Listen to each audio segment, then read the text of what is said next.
Well, hello and welcome to another once every 4 weeks or so live office hours. I'm Dr. Charles Severance. I'm a faculty member here at the University of Michigan School of Information, and I'm the teacher of the world's largest and most successful programming course, Python for Everybody. And I have a long history of flying around the world and meeting students face to face. It's one of the great joys of my life, and I've done it like 70 times over like a 5-year period, so almost once a month. But with COVID and the pandemic and travel restrictions, and we're all trying to sort of do only what is necessary to get over this. We have to move it online. Now, once I start traveling again, I love what we're doing here, and we're having a great time, and I want to keep doing this because not everybody can come to one of my face-to-face office hours at some location because it's only at a location. And so we'll keep doing this, and at some point I will finally start moving again. And I've told you before that I am going to find my way to places that I haven't found my way to before. I'm not just going to piggyback on business travel and conference presentations. I've decided that I'm going to do fewer conference presentations and more travel, actually in support of this class and in support of my own research. The pandemic has kind of taught me that conference presentations, which is something I spent a lot of time and energy doing, traveling for a week to do conference presentations wasn't getting the kind of effect that I could get with just investing a week and doing something really cool and sending that out online. So but I do miss meeting my students. They bring great joy to me, and we have a lot of fun, and it's a way for us to connect because in many ways, what we're doing in the classes, and I'll talk more about this later, what we're doing in the classes that I teach is more than just, hey, here's a skill, get it. What I'm really trying to do is figure out the puzzle of how to do economic development through education. And others have their view on how education, technology, computing, all that stuff can be used for economic development, and they, to me, have had 20 or 30 years and a lot of money to figure that out, and I'm not really impressed by much of what they have done. And so I'm trying to take a slightly different approach, and I'll talk about that later. But let's go ahead and get started. I want to show you that I'm wearing my wristbands from this weekend. And let me bring something up here. So most of you who've watched my classes have seen a picture at the end of my lectures with me standing next to a little tiny Dodge Neon 1999 race car in my racing suit with my racing helmet, all like acting like a real racer. And I was racing this past weekend. And I have my wristbands, which get you in and out of the track and on and off the track as well. And so that little neon car was racing this weekend. But things didn't go well. The previous race, which was in July, was our best race ever. It's an endurance race, and it's a total of 16 hours spread out over 2 days. And our car went start to finish, and it's never done that before. Usually something goes wrong with the car. And in July, nothing went wrong with the car. The car was like not working very well, but we babied it all the way through the race. And then we fixed what wasn't working, and now we take it out and didn't baby it through the race, and it blew up. But it blew up in spectacular fashion. So we had been driving, let's see, we started at 9 o'clock, and it was about 4 o'clock. So we were almost done because we stop at 6 o'clock. And our driver said, something's wrong with the car, I got to come in. And so they came in, and first they go off the track onto what we call the hot pit, which is a place that you kind of slow down. And he got stuck on the hot pit. And he said, I got no oil pressure and my temperature is 240 degrees, which is a bad thing inside of a car to have no oil pressure. And so he pulls up into the pit, and we look, and there's a hole in the side of the block about this big, and oil and water and everything are just coming out this engine. He actually drove it. It was still running. He literally drove it to the pits. And then later, one of the workers at the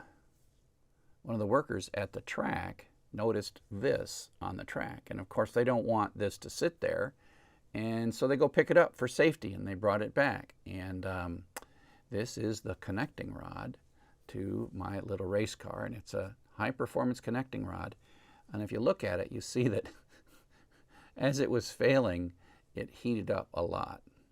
And so we think it heated up to the point where it was actually flexible. And so when it went flying out of the front of the car, it actually bent this part. And then this part probably just was smashed up against the piston as was going round and round. And so,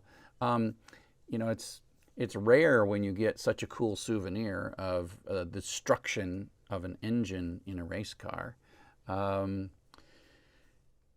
But that's what happens. And so, so this is great fun. And so our race weekend ended early. And in the racing series that I'm part of, called the 24 Hours of Lemons, they have a series of funny prizes. And I've been racing now for 4 years, and I've never got an award, but I got an award this week. Now, it's not the award you want to get. It is the award that I got is, I can't say it on, it has a naughty word in it, so I won't tell you what the real award is, but let me paraphrase what the real award is. The real award is, the paraphrased award is the person who had the worst luck for the entire weekend. And so I blew up a car, and we actually took another car out, and that blew up. And so I won the worst luck of the weekend award. And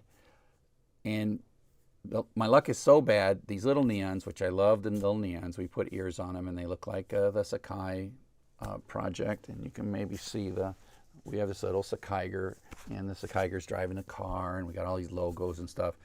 But the Dodge Neon is a 1999 car. I can't get parts for it, and we break it too often. And so we're going to spend the whole winter, I'll probably start a YouTube channel about this, spend the whole winter taking a Mustang that I already own, and it's a 2005 Mustang that I already own, and turning it into a race car. And so started next year, I will still be racing, but I won't be racing these cute little neons anymore, because they don't make parts for them anymore. And it used to be that people, loved them and held on to them for a long time, but then the junkyards started throwing away parts. So I took my license plate off the car. I'm going to move it to the next car. And so here's my University of Michigan license plate for my race car. And so it's the end of the story, at least for now, for my two little Dodge Neons that have been featured in all my classes. And of course, the number 42 is also featured in the classes, Hitchhiker's Guide to the Galaxy. I feature it in homework assignments and everything else. And so my car number is 42. So that was a fun thing. I try to bring you into some of the fun hobbies that I have, so you can see the stuff that I do and use Twitter and stuff to do all that. So that's one thing that happened. And eventually I will be able to see the questions, because I can't yet see the questions, but I assume they're coming soon. So the other thing that I want to talk about is I got a great visit this last week. Actually, it was Friday. So I was racing on Saturday. I went to the racetrack Friday night, Saturday, and Sunday. And so you see in this picture that I am wearing my same racing shirt. As a matter of fact, it is the same racing shirt, and it hasn't been washed from Friday at lunch to Friday at lunch, where I had lunch here in Ann Arbor at Sava's with Eduardo and his colleague from Juarez, Mexico. And then I drove straight to the racetrack and sort of raced all day Saturday. And by the end of the Saturday, all my cars had blown up. And so we were just hanging out Sunday. And here it is Monday, and I'm coming back to you. But I want to talk a little bit about what Eduardo and we talked about. Eduardo is from Juarez, and Juarez is just across the border from El Paso. And they are a big auto production place. And so like Detroit, Michigan, which is just down the road from where we're sitting, Juarez has an economy that's based a little bit too much on one thing, and they have 400,000 workers in Juarez, and they want to come up with a way to develop those workers so that they have choices in an economy if the car industry changes. And I'm going to guess that perhaps, and we didn't talk about this much, but I'm going to guess that as car manufacturers transition from internal combustion engines to gasoline engines, how manufacturing is done is going to change.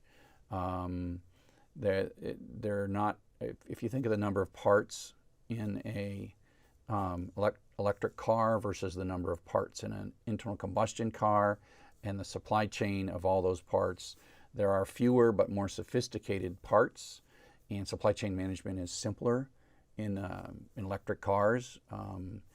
And the assembly is simpler and different. And there's other things that are more complex, right? It's a much more technology-based situation. There's the computers that are inside of electric cars are going to be really, I mean, that's one of the problems we have in race cars, is that the computers are more likely to mess up. There's a fella in a pit just next to ours, Owen. He also drives Dodge Neons, and he was fighting with an electrical problem where his computer just was messing with him. Now he's driving a 1995 Dodge Neon, and in 1995 his computer was messing with him. Well, fast forward to 5-10 years from now, the computer in every electric car, if it's unhappy, you're not like taking a little jumper or something and just jumpering the wires across. And so you'd be amazed in endurance racing with older cars. These are not race cars, these are just older cars. How often the car is broken because of the computer. And so a lot of people tear out the factory computer and put in a programmable computer. There's a system called a link system, and it's actually kind of open APIs and the kind of things where you could write Python programs and talk to your car's computer. So I'm going to guess in the future, if you want a job, even in the automotive industry, you're going to have to be more technically savvy. And so the folks in Juarez are thinking ahead, and they're thinking, okay, we got to take these people before they're unemployed, and we have got to start teaching them something about future, a skill that's future-proof. And they have been using my materials, and they have a program that started, and they use Python for Everybody, and they actually used 3 courses that they talked about. They use Python for Everybody to get everybody started. Then they use Python 3 from the University of Michigan, Paul Resnick, Jackie Cohen, and others. And then they use Applied Data Science with Python, which is Chris Brooks and Kevin Collin Tompkin and others as well. So they use 3 Coursera specializations to sort of as part of their initial curriculum. And so I'm really proud, and we're all wearing, Michigan School of Information gear, and I'm really proud to be helping. And they invited me to Juarez, which, I'm going to get to Juarez as soon as I can when I feel comfortable and my family feels comfortable with me jumping on a plane. I actually took a plane flight last week. I went to Seattle to a wedding, and I wasn't as worried and scared as I thought I was going to be. I wore a mask. Where's my mask? I put my mask down over there. I wear a mask the whole time. I didn't feel too bad when I was on the plane, but I've not yet flown internationally. But Eduardo flew internationally to come see me, so I'm sure it's possible. And so I'm sure that we are all going to find our way back to normalcy in the steps that we can. Eduardo said that the vaccination rate in Juarez is very good and very high, and I'm happy and proud to hear that. So, I will find my way. I will find my way. When there are students and there are people teaching with my materials, I want to get there. But then I want to talk about one of the topics that I brought up. And I alluded to it at the beginning of the program, and that is, if you are thinking about retraining a population with an average of a high school education, but these are not dumb people, right? They have been working in a manufacturing facility. You've got to be typing on something and reporting things and measuring things and making decisions and deciding what to do. And in many ways, a lot of manufacturing is a very craftsman-like thing, right? It's like being a craftsman, like being a plumber or a carpenter or a person who installs heating and air conditioning. These are not highly technical fields. They're not science fields. So the people who repair your air conditioners are not doing research on, how heat transfer works, or they're not doing research on what the best material to put, what the best refrigerant is.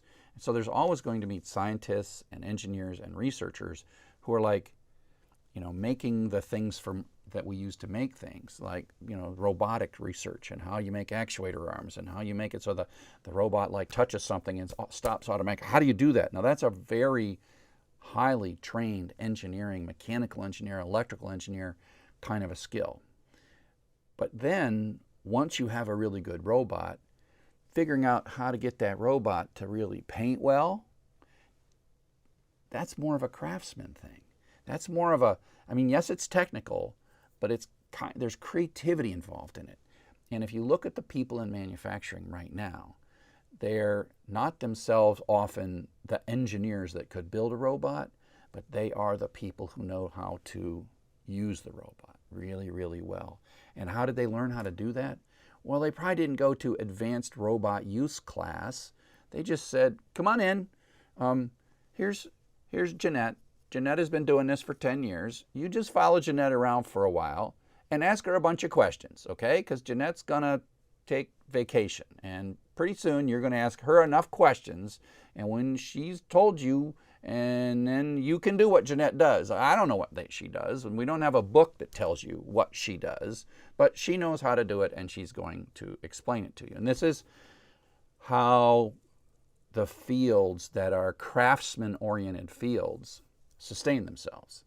They have craftsmen, like a master carpenter, and then they have apprentices, which are people off the street, and then they have journeymen, who are people who are pretty good but haven't yet reached the master. And so you kind of move from apprentice to journeyman to master, whether it's in plumbing or carpentry. And I think even in the auto field, you don't necessarily say it the way they do in the skilled trades, but I think you see that there are a lot of jobs in this world where you walk in off the street and you study at the feet of the people who are doing it, and then eventually you gain the skills to do their job. Now, what does this have to do with Python for Everybody? Good time for me to, how we doing? Well, hello everybody from South Africa.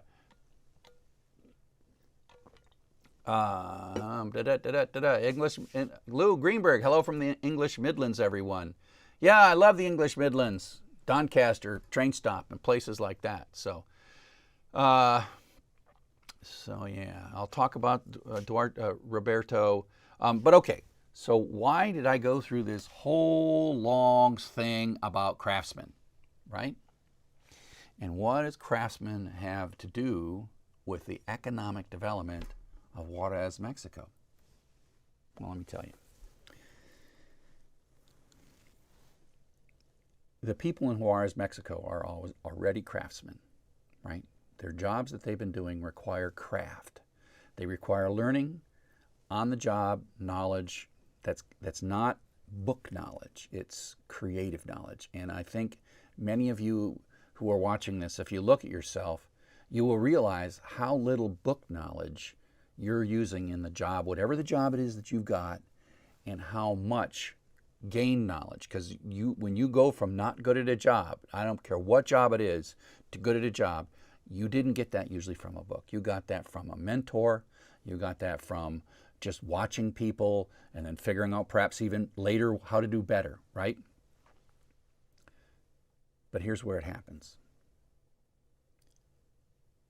Most experts in computer science absolutely do not understand that programming is a craft, not a science. Programming is a situation where you start as an apprentice.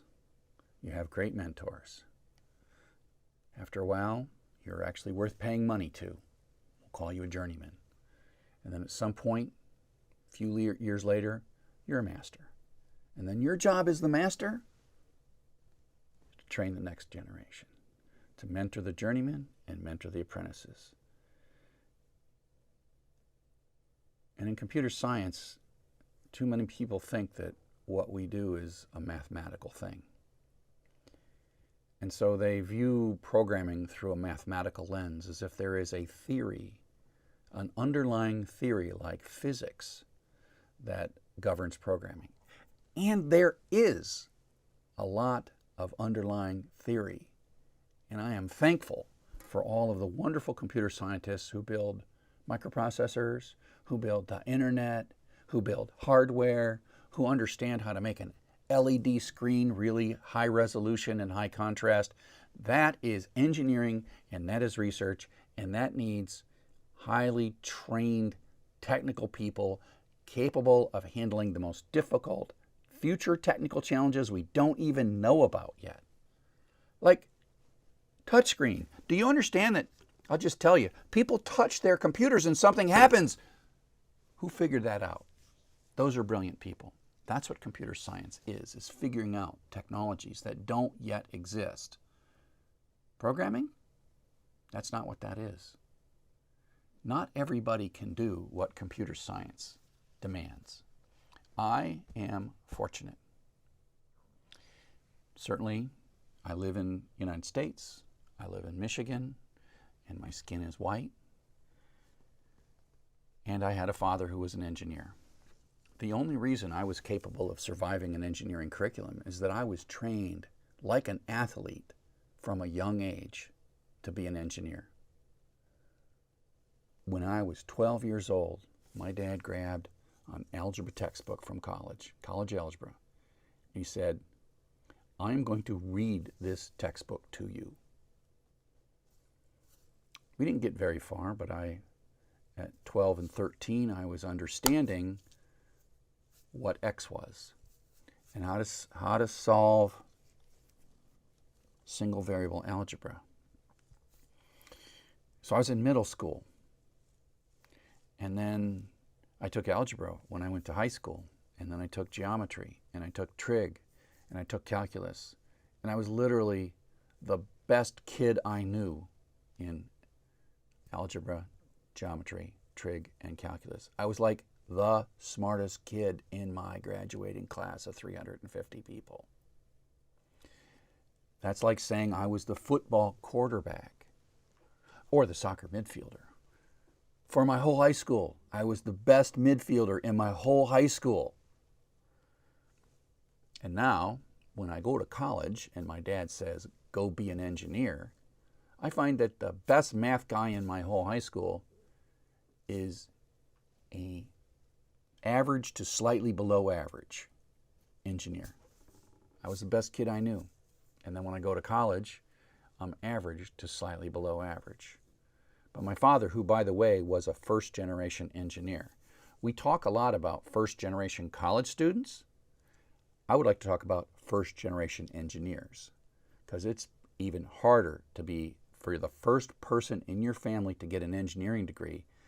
That person then makes it possible for everybody. So my father, I'm an engineer. Two of my brothers are engineers. My sister was going to be an engineer, and then she just got tired of the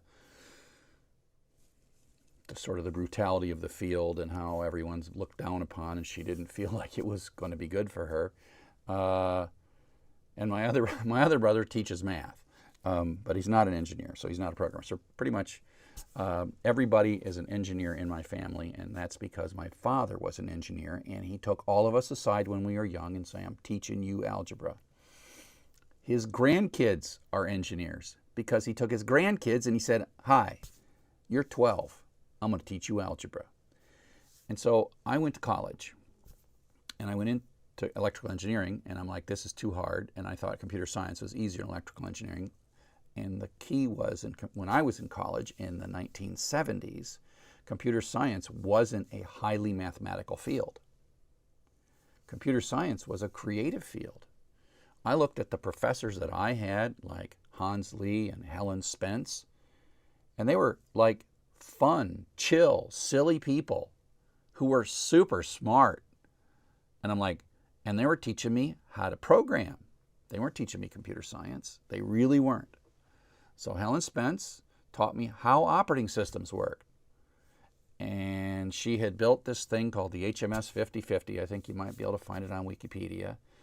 HMS stood for Helen M. Spence. Helen was an older woman at the time. She had gray hair when I was a kid. And she was part of that very first set of just smart, creative nerds that kind of made the first computers and then programmed the first computers. And they were like part of the first computers. And it was a very gender neutral because it was chill.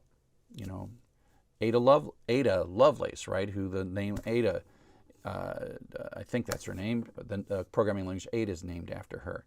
In the early days, and you may see the movie, oh crap, talk to me in my ear. What's the name of the movie that of NASA, of the 3 women that did all the programming to get NASA? And then of course there's the other woman who wrote all that code, and you see on her code that's as tall as she is.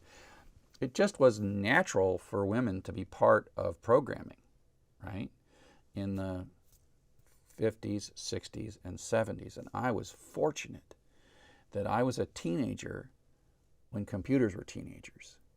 And at that point in time, to get a computer science degree, you just had to be a good programmer. Because everybody who built computers, they made them, they just made enough of a computer so that they could program the computer. And they're like, what are we going to do with this thing? We're going to calculate weather. We're going to calculate ballistic trajectories. Oh, this is really cool. I can't believe this thing. I left it all night. I went to sleep, and overnight it came out, and all this stuff printed out, and it's this thing I really wanted, and I could have never figured out. Or I'm going to do a simulation of some physics thing. I'm just having such a great time writing code and doing calculations faster. And so I went into computer science, and I found it way easier than engineering, because engineering is like partial differential equations. And I'm like, yeah. And so I always tell my students that I fell asleep in class a lot. The class I slept the most in was my partial differential equations. The number was 310, I believe. And I literally sat in the back of the room and put my head against the wall so that I could sleep entirely through the partial differential equations class. And if you're a physicist or you're a real engineer, you understand that partial differential equations are kind of important. And I just use it as nap time. I must have passed that class because I got a degree, but I did not enjoy it. And in electrical engineering, those people are like into partial differential equations. And I'm like, I am not into partial differential equations. I'm into loops.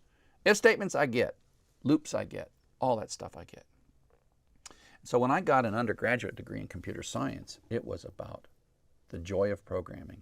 And I was an apprentice learning at the feet of the masters. And I was having a great time. And then I became a journeyman, right? And then I got a job and helping people to write programs and doing all this stuff and doing all this mid-level stuff. And then over the years, as I became more sophisticated, I became a master programmer, right? Now, I'm not even by any stretch of the imagination the best programmer, no more than I'm the best mechanic on my race car, and I am not the best driver. We have 5 drivers. I'm probably tied for 4th or 5th. And I'm not the best mechanic either. I'm a terrible mechanic. I know a lot about cars, and I've even worked on cars, but to put together something with the tolerances of something like this that's going to go 6,000 RPMs and come flying out the side of the car if you make the tiniest mistake, although this engine had run for about 3 years. So, you know, we kind of love this engine, and it'll be fine. And this is such, I wish you could feel this. Okay, engineering, right? So, the ironic thing with me is that the 70s, in the 70s, what we called computer science was really programming craft programming in the 70s. And but the problem was I got a great job as a programmer, and I started a family and had a home, and but I kept going to school, and by the time I finished my bachelor's degree, it was like 85, and computer science had changed by then. By the time I was finishing my bachelor's degree, and it still felt like I was a programming craftsman. My senior project was a compiler for which I still have the source code to, written in a programming language called Pascal. And so it was like they were saying, you're going to write complex, sophisticated programs that it took a whole year to write this compiler, and we broke it down into pieces. It was hundreds of thousands of lines of code when you were done. It was a large programming project that replicated one of the more complex things that we use, which is a compiler, which takes source code and compiles it to machine code. And it was a wonderful review of all things programming, because you started as your apprentice learning how a compiler worked, using a compiler, and then at the end you made a compiler. Now, I have never made a compiler since then, but by forcing me to write a compiler over a year, I had to understand how extremely large and complex problems can be broken down into simpler problems, and then you debug the simpler problem and then turn that into a module and don't look at it unless you find a problem in it, and then you modularize things, and you just have to come up with coping strategies to handle complexity. And things like algorithms and data structures in the 70s and 80s were not a study of math. They were like, here's a problem you're going to face, writing a compiler, and a hash map is a good way to solve that. So before we show you how to do a compiler, we're going to show you how to do hash maps. And this B tree, balanced binary tree, that's good for this. If you're going to do an operating system and you have a run queue, and the run queue gets too long and you want to go search the whole thing, you might use a hash or a B tree, blah, blah, blah, blah, blah. Our queues are first in, first out queues. When I was taught those things, I was taught them because I was going to encounter them. I was not taught those things as a science unto itself. And so I escaped with my bachelor's degree as a journeyman programmer. Pretty good. Not great, pretty good. But I was also a great raw material for a company because I had done large-scale complex things coming out of college. And so I did that in my job. I maintained large pieces of software. Eventually I worked on Unix operating system. Even I added a whole new file sharing mechanism to a Unix operating system on a supercomputer. I added the Andrew file system to a convex supercomputer's operating system, which means they never trained me what Unix was, what AFS was, but I had been trained as a master programmer. So I was trained to break problems down. I was trained to face problems and use all of the techniques and training of my apprenticeship and journeyman period so that I could be a master. And then I would build that software, and that software has to work, right? I mean, you're changing the operating system like it's changing Mac OS. I changed the operating system. And because I was a master programmer, I was ready to do that, even though nothing, not even the programming language I was using at that point in time, nothing was part of my original training. And if you go be a carpenter, they'll do things like make you drill holes by hand in pieces of wood, and then drill another hole, and then measure to see if your holes are straight. When you're a master carpenter, you never use a hand drill to drill a hole. But when you're using a power drill, you got to think about precision. So it's like wax on, wax off. Drill a hole, drill a hole, drill a hole. Wax on, wax off. First, you have to understand the basics and the foundations of the craft. Not the math, the craft. And so then I went and I got a master's degree in the mid-'80s. And by then, computer science had changed completely. Computer science changed. And I will say I didn't like it much, but I wanted a master's degree, and I eventually wanted a PhD. And so this is my path. And I took a bunch of classes about the theory of crap theory crap. Now, luckily, I had been prepared as an engineer, but I was back in a field that just had too much math in it and not enough craft in it. But I had done, my grades in undergrad were so bad, and I had to redo. I had to get straight A's in a master's degree no matter how much I disliked the material. Now, there's a few classes that I liked. Queuing theory and graph theory were two things that I kind of liked. And queuing theory is the essence of how the internet works. And so now as I watch the internet, I do appreciate a few of my master's degree teachers. And I did some research in a master's degree. But I will tell you that many mornings I remember walking into my office working on my master's degree, cursing under my breath, like, I can't wait to this. And I may have told you this story before, I would sing Pomp and Circumstance, that song. I would sing it to myself to motivate myself, like, don't quit, don't quit. This is terrible. Da, da, da, da, da. And I sang that to myself almost every day because I was like, you will endure this. This isn't fun. It's just stupid math. You don't like it. There's no value to it. But you got to have a master's degree or you're going to be nobody the rest of your life. And so I endured a mid-'80s, 85 to 90, I endured a computer science field that had changed under my feet. From being a diverse, fun-loving, programming-oriented field to a pretend physics. Like, what's the physics of writing code? And the answer is there's some physics, but it isn't a physics thing. You can't equate physics and programming. And then I wanted to get a PhD. And luckily, I got the right thesis advisor. My friend Rich Enbody, who is still the center on my line in hockey, and I see him every week, and we'll play on Thursday nights. So Rich and I are still friends years later. I was old as a student, so he's really not that much older than me. And he basically let me do whatever I wanted to get a PhD. And then we found enough math in what I wanted to do so that I could write a couple of journal articles and escape with a PhD. And I literally escaped with a PhD. I did not, if they went and did like the computer science police came in and audited my PhD, they'd be like, why do we even give that guy a PhD? He's not mathy enough. He's just a programmer. He's not cool. And I have friends like Kate, and she's a great programmer.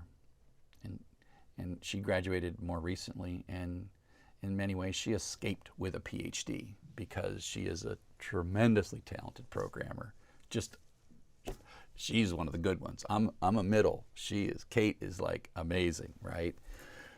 But and if you're amazing like Kate, you want a PhD, damn it, right? You do. You just do. You're here at the University of Michigan and you're that talented, but all you're good at is being the world's greatest artist, programmer artist. She's a programmer artist is what she is. She's a craftswoman. She's awesome. And she's got a PhD too, just like me. I just was talking to her, and I was one of her mentors as she went through, and I'm like, you got to endure this. You got to get the ticket punched, and you got to play their game. And she did play their game. And she got a PhD, and she's doing great work now because she's back to her craft. She's back to what she enjoys. And so I got my ticket punched. I have a PhD. Ha ha. Right? There's my PhD tattoo. Right there. And it says engineering. I bet the engineering people would come back and say, change the color of that. You don't really deserve an engineering PhD. So my whole career since I had a PhD has been in the world of programming, not in the world of computer science. I mean, I worked both in companies. I worked on large projects, both closed source and open source projects. And I have been a mid-tier master programmer my whole career. And because I have, those are super valuable skills, I make a lot of friends. And the reason I was hired as a faculty member was the friends I made by being a master programmer, by being able to solve people's problems in research through programming. They asked the questions and I provided the answers through programming. I gave almost no care whatsoever about the questions that they were interested in. But it was programming, it was travel, it was working with people, it was a team of people. It was like throwing yourself at a problem that seemed impossible, and yet you could make progress. And in all of that, the thing that I learned is that you're never the number one at anything. You're never the best. There is no such thing as the best master programmer. And it's no different than being a faculty member. There is no best faculty member. There are so many people that you can continuously learn because each person has so much to add. As master programmers, as faculty members, once you get to that mastery level, that absolute master level, you're not the top dog. You just aren't. Sometimes you're lucky and you discover something or you make something. And like in my career, I invented learning tools interoperability, which is how Coursera talks to the autograder. And you could say like, I'm the world's greatest genius. And the answer is no, I'm not.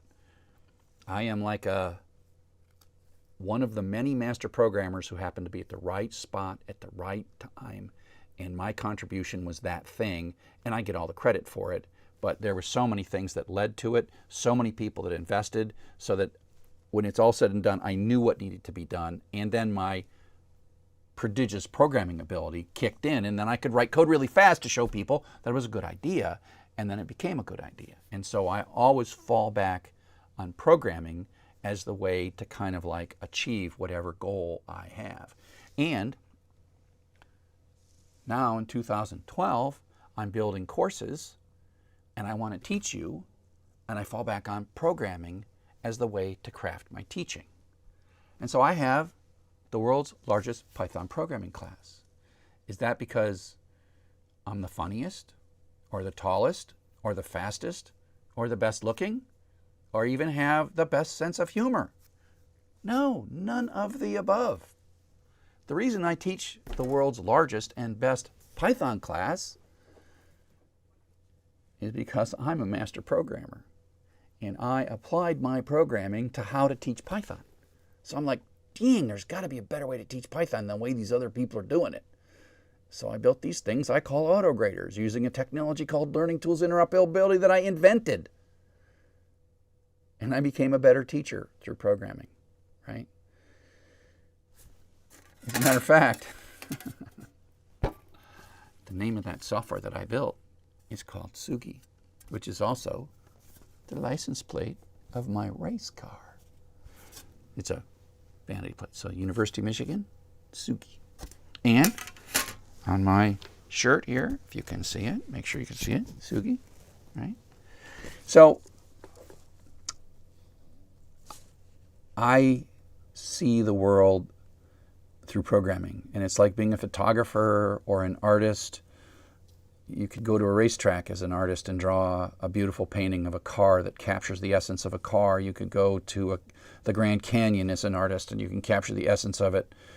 I go to a race car and I think of it, I can write software that does this, that, or the other thing. You know, or I go to the Grand Canyon. I mean, programming is my craft. Programming is the great joy of my life. And so here's the best part about it. is if you're doing something creative your whole life, it keeps you younger, it keeps you happier, you look forward to your work. When you're in a creative world and you're surrounded by other creative people is when we're the happiest and most satisfied.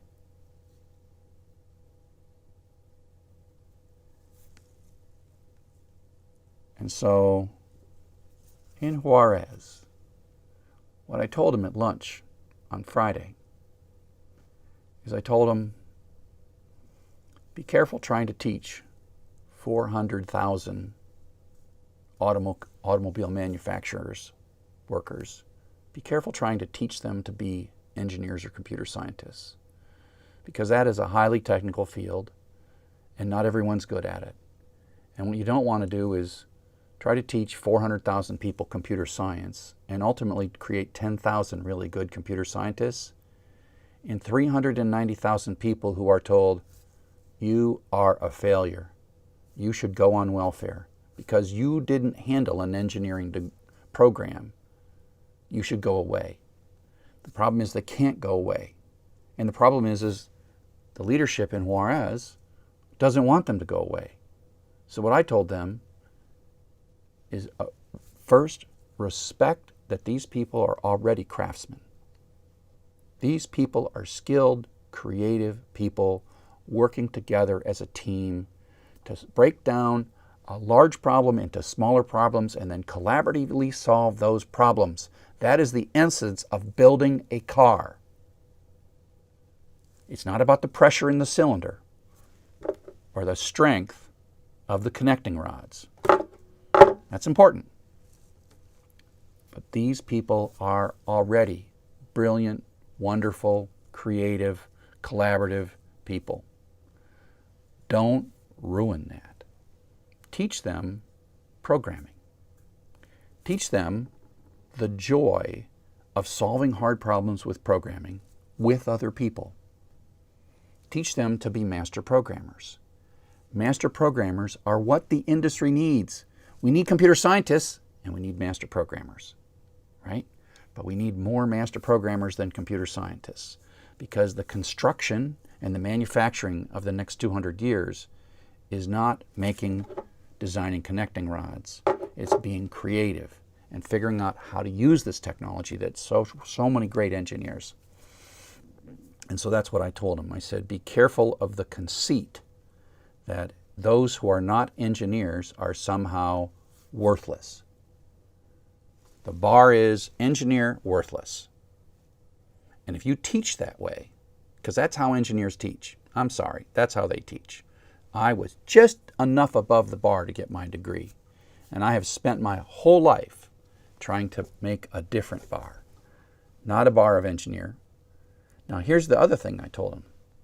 I said, if you teach programming as craft and creativeness from a creative perspective, if you teach programming that way, 5 to 10% of the students you teach will be very, very well prepared for a career and education in computer science. And this is the mistake that computer science makes. And that is that they put computer science first before programming. What we should be doing is teaching programming to everybody at age of 13, 14, 15, and 16, and then with a journeyman programmer level skill. People should exit high school with roughly the skill that I exited college, my bachelor's degree. And then they should say, well, I can go get a job in a programming world. Or you know what? I want to go to college and I want to be challenged and I want to learn computer science. And I already am a great programmer. So programming is easy for me because I'm a journeyman programmer. Some people go off and be master programmers, and some people will become apprentice computer scientists. And then they will learn all of those wonderful things in computer science. But they won't mix learning to program with learning computer science. And a lot of computer scientists will say this, like, what programming language you use just doesn't matter. And they're right, except they're wrong.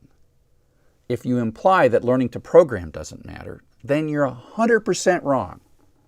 Every computer scientist who thinks that programming is like typing is wrong. Wrong. Just plain wrong.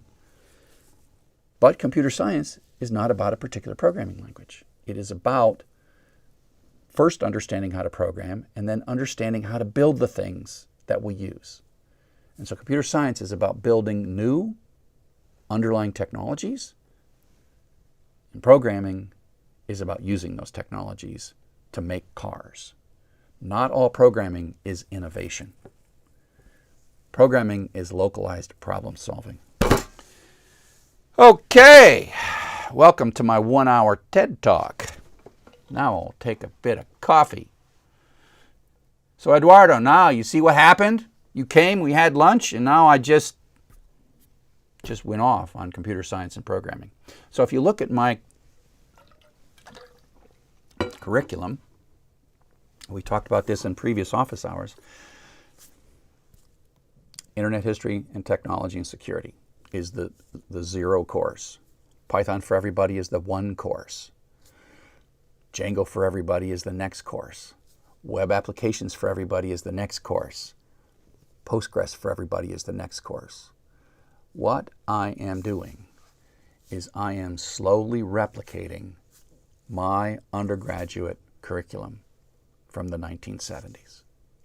I am teaching you to be a master programmer the way I was taught to be a master programmer in the 1970s. That is what I'm teaching you. And those of you who've talked to me, you know that I consider myself only half done. So I've got 4 specializations on Coursera and elsewhere, and I am half done, and there's like another 4. And so probably the first 3 or part of the 4 are like the apprentice part. You're not ready to go on a job site and start actually building something, right?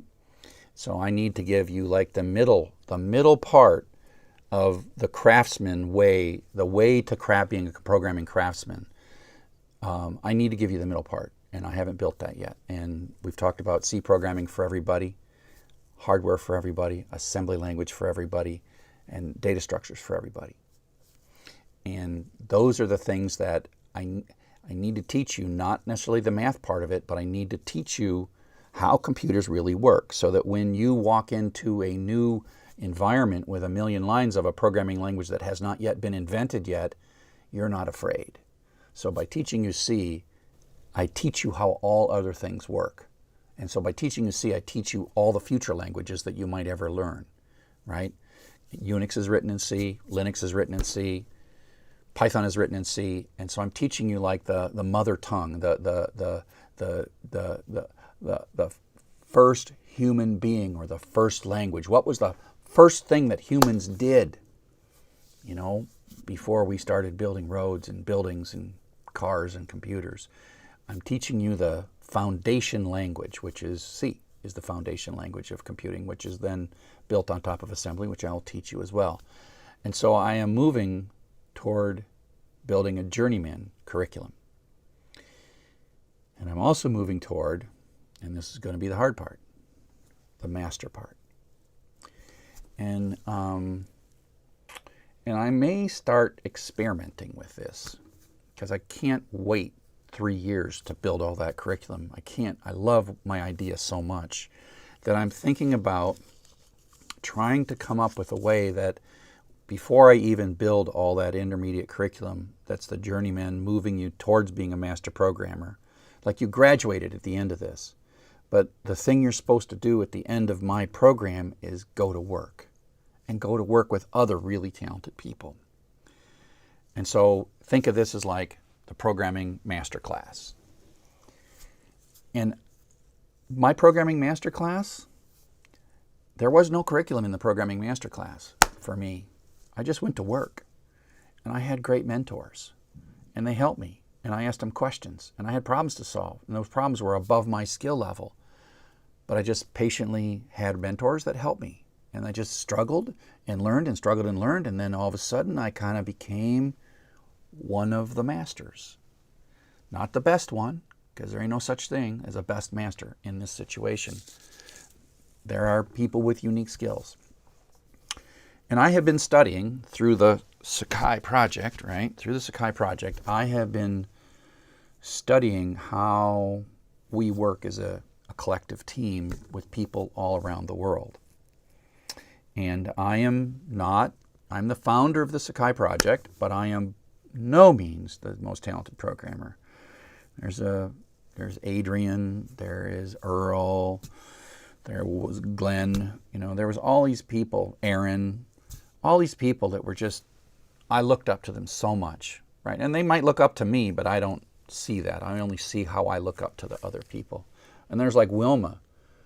And like Wilma is not a programmer, but she knows so much more about this product than I do. And I look up to her as well. And I'm like, Wilma, please tell me. Please just tell me how to do it.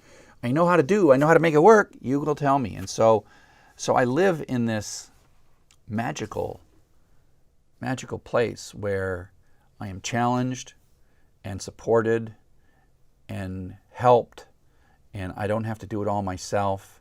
And I do something, and then Earl or Adrian, I'm like, this part's hard for me, and Adrian will come up and like, okay, and Wilma will say, well, you could do it this way, and so I can't really function by myself. It just doesn't work very well if I function by myself. And so I've been trying to take the people that are my clan, as it were, my programming clan.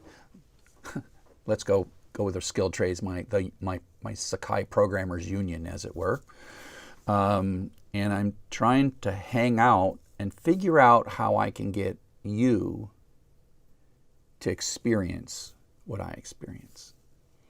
And I'll tell you, it's not easy. It is not easy to create a place where you are welcome to be in the same room as the people that I look up to and consider masters. And it's not for the reason that you might expect. It's not for the reason that you might expect. You might think that we're all too busy and we don't want to mentor everybody. And the answer is, we actually want to mentor you more than anything else, because if we mentor you, then we have to do less work. So we want to teach you. We want to get to know you. The problem is not that we're too busy, because we know that if we invest in you, in our clan, and you will join our clan, and our clan will be better. Because that's how it happens. New people come in the clan, they find their way into the clan, and then our tribe gets better. It's the only way we survive. We can't survive just on the 10 people we got. We got to have more. So we know that. So what's the problem? The problem is, it's embarrassing. If you were to watch me, and I thought about streaming it all on Twitch, right? Streaming my work. If you watched me program on Sakai, and I've done a lot of Sakai coding in the last month and a half, you would literally lose all respect for me. Right now you think I'm like, oh, this amazing guy, and I click a button and he talks, and all the words that come out of his mouth make good sense. He's so articulate. He's an expert. That's not expert. When I am writing Sakai, I swear a lot.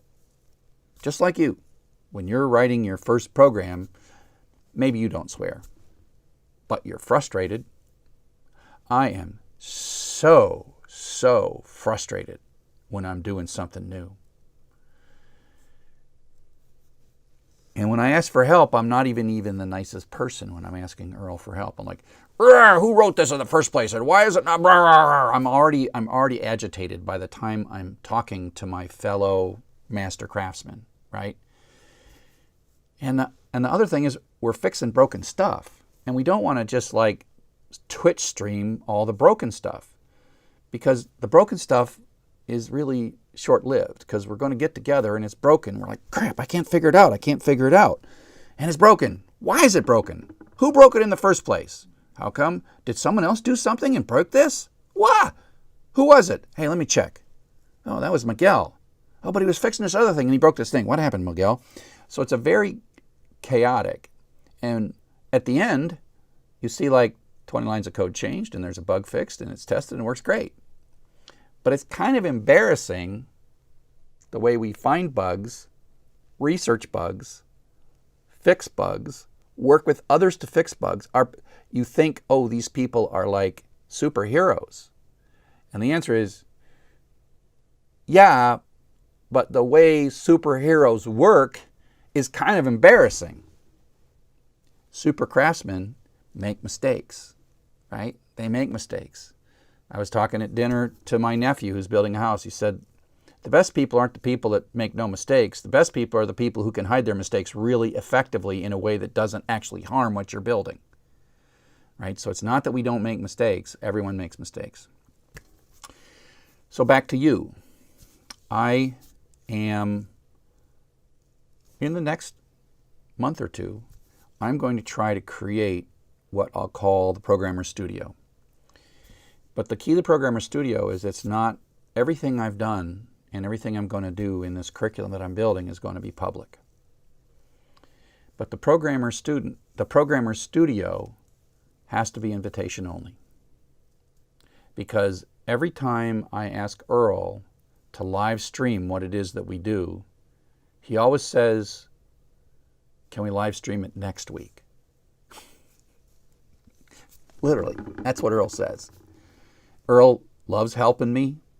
We look at code. He's like, what are you doing here, Chuck? And I'm like, well, I know I should have used this other thing, but I was going to use the lookup on this one because I didn't want the dependency. And he's like, yeah, I see what you're doing here, Chuck, and I see why you're doing it. I wish you'd do this other way, but okay, we're going to let that one go. And so you're like, what? Chuck and Earl are like arguing about there's not like a perfect way to do something? No. When you're painting, there's no numbers on a canvas, right? And so there's just a set of interesting constraints. And when Earl and I are talking about this 10 lines of code, I'm like, look, in a year, maybe the way you want to do it is a good way. But right now, so we can backport it to our previous version, I want to leave it this way because it's right here and I don't have to change all those other things. He's like, yeah, okay, we'll just come back and clean this up in a couple of years. And like, it was the right decision. But that's an embarrassing conversation to have when you are a god, when you are the one that's going to solve this stuff, to realize that these conversations are not like, hello, Earl, 4628824. He goes like 89623. Good, that's solution. Click. No, it's not like that. It's like getting a bunch of artists in a dang tea shop and arguing about burnt sienna as a color. It just is, it's art. It's a studio. It's like you're a poet and you're reading your poetry and all the other poets are like, I don't know about that. The first part was pretty good, but the second part just fell down. And if you're looking from the outside, the poem might be great. But in a poet studio, hey ModPo, shout out to ModPo, Al Filaries. This is why I love your class so much, Al. Al. That's modern poetry from the University of Pennsylvania, Al Filaries, who has been an inspiration of mine as how to teach. And what Al does, if you go look at ModPo, is he puts a bunch of poet critics around a table and they film it and somebody reads some poetry and then people like comment. And I'm sure most of the comments are like, that's awesome. But some of the comments are like, yeah, you kind of missed the boat on that one. And to have the confidence of who you are to publicly accept criticism about that which you're supposed to be the master of, that's pretty amazing. Now, I'm sure a lot of the modern poetry folks are saying nice things about the poets, but the idea of a studio style of teaching where everyone is throwing their stuff in the middle, everything can be improved, people don't take it personally when someone has a critique of what they do, that is when we as the Sakai community are functioning at our best. But we don't want to show it to you. We don't want to show it to you until you've been vetted, until we believe that it's worth teaching you. And that's where education comes in. So in my ultimate dream world is I create this sort of master programmer studio, and it's invitation only. And the way that you get invited is first you take all these specializations, and I will have like 8 by the time it's done, and you have to have a certificate in every one of them. Because literally, if you don't know how a hash map works, I don't want to bring you into our inner circle where we're vulnerable with each other.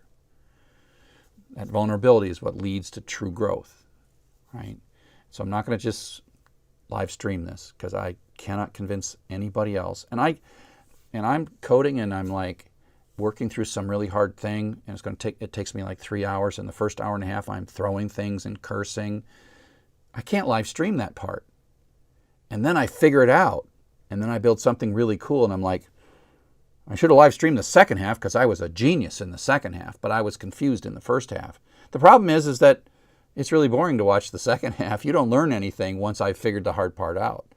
And that's really the creative part of being a master programmer, and that's taking a problem, breaking it down into smaller problems, and then making the smaller problems tractable. And so when I'm solving a hard problem, the first half is throwing things and swearing and Googling things and saying, how come I made that line of code change and it didn't? Oh, wait, I edited the wrong file, you idiot, right? And so the first part is chaotic, but necessary because it's exploring and research. And again, I'm not going to show that to everybody. So what I've realized is I've got to create a closed environment that's invitation only, that you have qualifications to get in.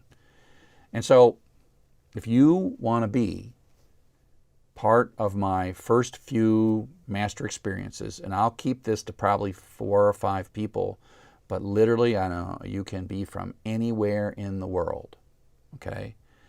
And all I want is for you to be talented. And I want to get a little more organized. I'll have a page, which is kind of like the so you want to be in my master class. And literally, I'm only going to accept 5 people into my master class.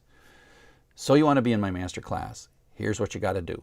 And I will come up with a list of classes you got to take. I want you, if you do things in GitHub, like help me in my Tsugi project or help me in my Sakai project, that's going to be part of kind of like the initiation, right?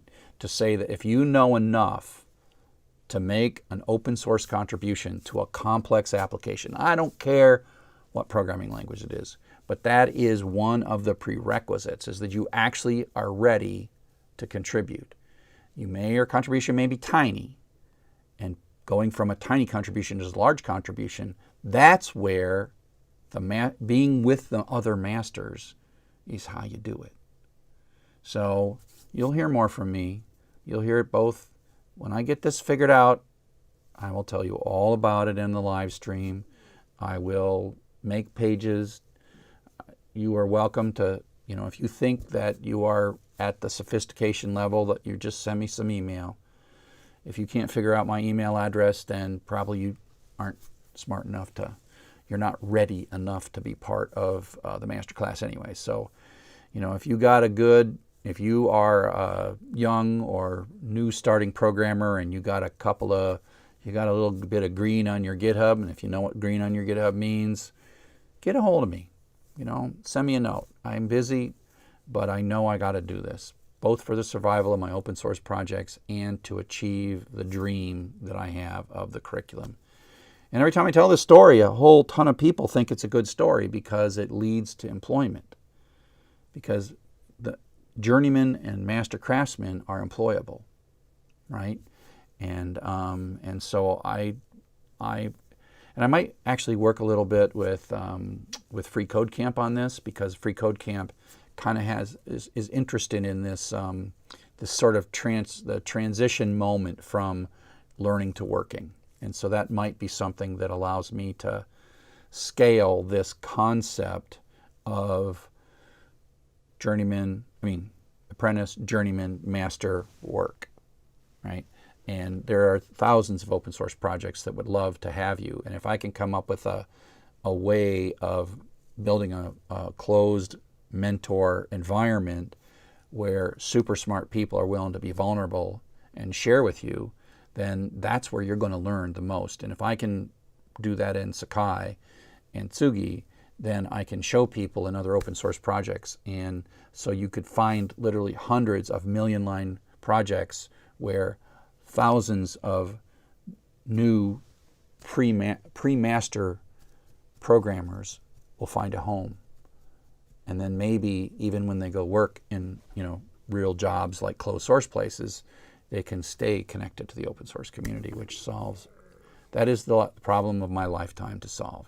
That is why I was placed on this earth, as far as I'm concerned, is to teach everybody to program, to remember what it was like to be a master programmer and how I became one, and then share that with you, and then make it so I have a scalable workshop, boot camp, whatever you want to call it, so that everybody can learn that final step of truly becoming a master programmer yourself. Okay, Chuck, okay, be quiet, be quiet, be quiet. So YouTubers, if you're still here, I'm going to start taking a look. Programming npm install star, yeah. Let's see.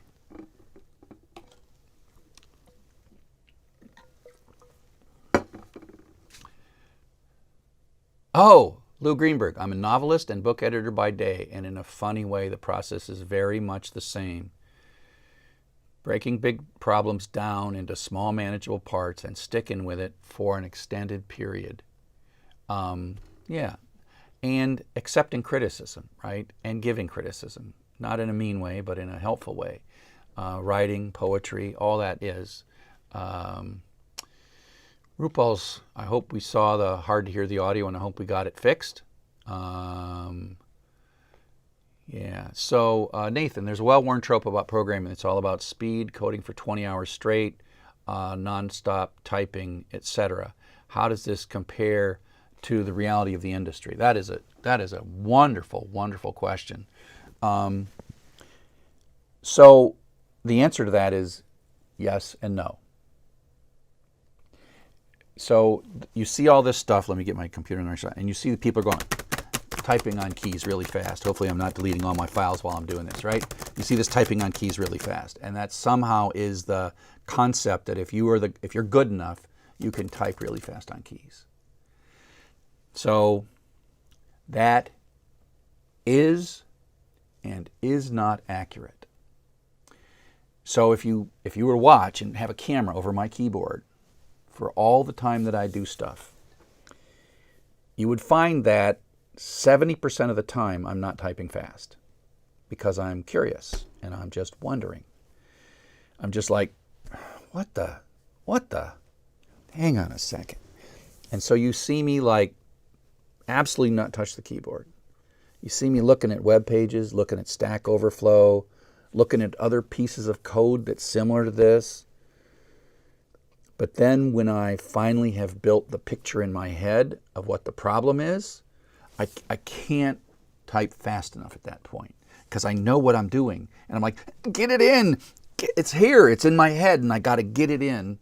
And then I got to check it, and I got to test it. And like, oh, it didn't quite work, and I got to change it a little bit. And it didn't quite work, and I got to change it a little bit.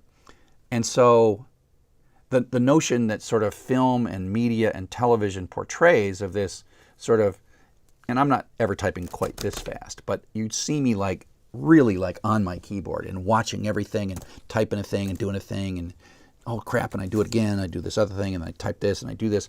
And that is usually kind of formulaic, what I'm doing. I'm editing a file, I'm recompiling something, I'm running a test, I'm doing this. And you see this, the pace at which I hit the keys is very fast. And I'm in a hurry, and I wish the computer would go faster because I can't test it. Chop, chop, let's go as fast as you can.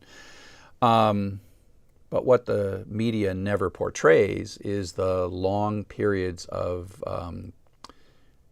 curious, frustrated wandering that is that. So, yeah. Christopher, hi, I'm doing Django for everybody. Looks like 04 model 1.txt is just a copy of 02 model.txt. Great course so far. So what happened there, Christopher, is that there were multiple versions of the course and there were multiple videos, and sometimes there is a hard-coded link in a video and we don't redo the video, but then I redid the course order because that course is about 4 years old now, and the first like 2 years I taught it, I changed the order of it. I probably won't be changing order anymore, but because I like the order. But so when you see just a copy, I leave that there in case old stuff And I'd have to go check all the videos to make sure that I don't know which one of them is right and one of them is wrong, but one of them is legacy, and so I don't actually blast them. And you see like PowerPoints where I've got the same or similar PowerPoints that are almost identically named but not. And that's because when I taught the class the first time, that PowerPoint was in, you know, the 01 and 04, that's the rough order in which they're taught. And if I change the order of something, and one of the things that I had to learn a lot about Django was what's the right order to teach it. And if you look at that first half of Django for Everybody, do I teach SQL in the third module or the second module or the first module? And then what would happen is the only way I could figure that out, what the right order was teach it and then watch as my on-campus students would be like, you didn't tell us that. And I'm like, oh, well, okay, I got to move that up. And then I can move this down. And then I would teach it again. And then that part would work. And then they would, and then I would like, oh man, I got to teach HTML forms up here. Where does CSRF go? Well, I want to assume CSRF down here, so I got to move that up. So you saw a lot of the stuff, mostly in the first part, because once you get into the classified ads application in Django for Everybody, that hasn't changed much. The only thing I've been doing, and I don't know if anybody's noticed it, the only thing that I've been doing in the classified ads application is secretly, hi Devesh. The thing I've been doing is secretly making the programming assignments harder. So ads 4 has gotten a little bit harder. And so what I do there is when I'm going to make an assignment harder, so like the last assignment is doing search, and tagging is what I added to it. So there was a moment where you're doing ads 4 in Django for Everybody, and you didn't have to do tagging. And then I'm like, you know, search isn't quite enough. The ads 4 was too, I can teach you more. I want to teach you more. And so I always have a few topics that I would add on to that class if I had a little more time.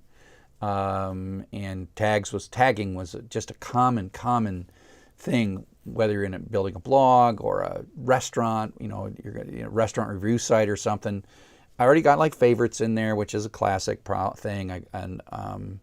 Is there ratings in there?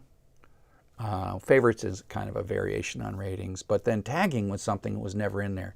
So I added tagging. So what I do is I change the assignment, say you got to do search and tagging, but then I don't change the auto grader, so it doesn't actually grade the tagging part. And then I wait a few months, and then everyone who got the old version of the assignment has finished the assignment, and then I tweak the auto grader to say, and so sometimes I'll make the auto grader like check if you did tagging and say good job for doing the tagging, but then like a few months later I make it so you fail the assignment if you've done tagging. Holy mackerel! So here we are. Peter, we're acting like a studio right now. Peter is critiquing me. Oh, sorry, I just hit my microphone.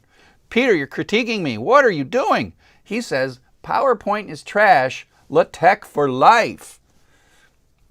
This is part of the whole studio thing I'm talking about. That criticism is a valid criticism.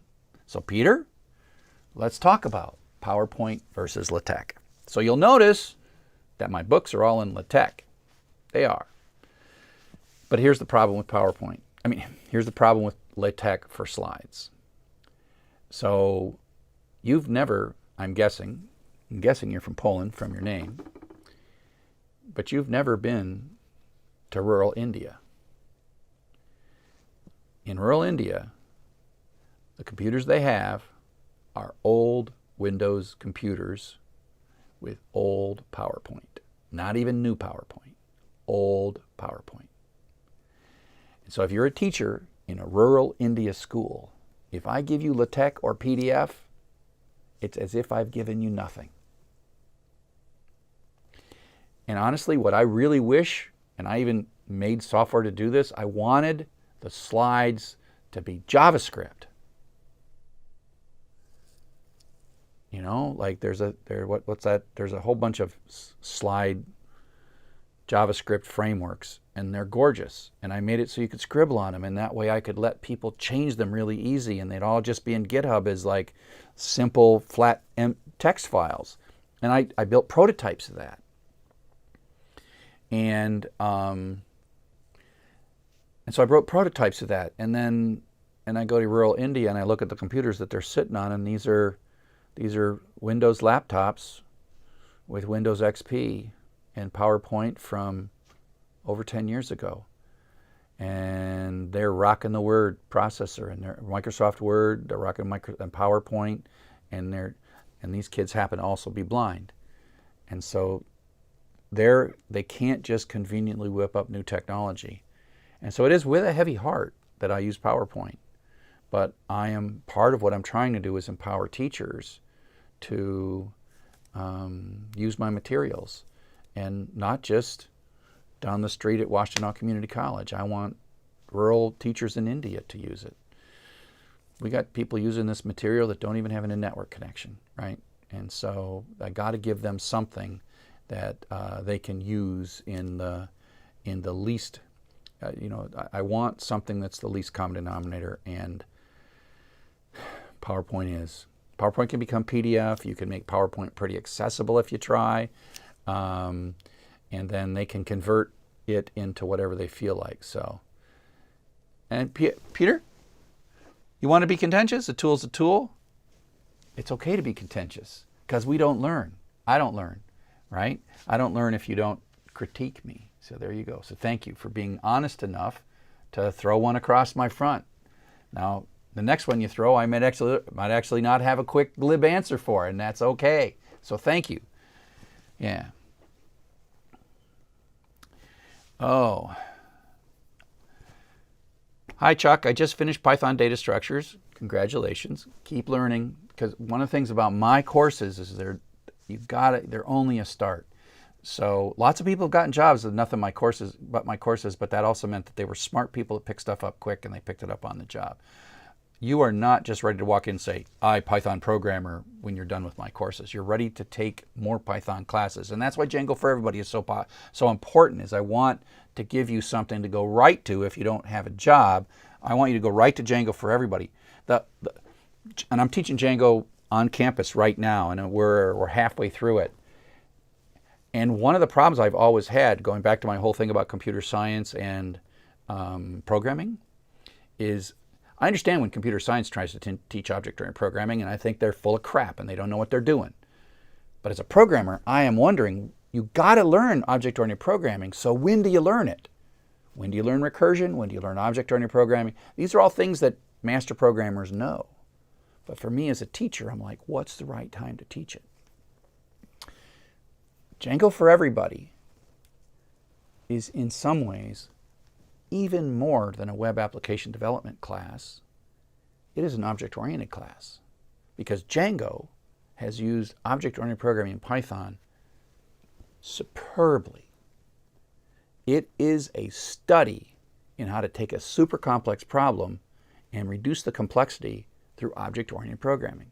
So if you go into Django for Everybody, in the middle, I'm like, now is the time that you must learn object-oriented programming. I taught it to you back in PY4E, and I told you in PY4E that this isn't really all that important. Just ignore it. I'm going to teach you later, but I want to say these words to you, and I'm going to give you a quiz, but I'm not going to make you write OO code. And that's what happens in PY4E. We use objects in Py4E, but we don't make them. In Django for Everybody, you make classes and you make objects. And so it is a study in object-oriented programming. And if you never, ever, ever are going to write a Django application, you should still take Django for Everybody, because Django for Everybody teaches you Python, right? So, yeah, and Portfolio Django all day. Great idea, absolutely great idea, because when I look to hire somebody, I look for a portfolio that's not just like a off-the-shelf thing where you put in a bunch of things. If it's software that you're running, and I assume that you can use it on Python anywhere, but then what you can do is you can send me as a potential employer, you can say, here's my HusseinAhmad.com/portfolio, here's this thing. Oh, and by the way, Here's it on GitHub. And they're going to look at it and go like, holy crap, this person's smarter than me. I don't know how to do that stuff. Now, you took my class, and that's how you know how to do it, right?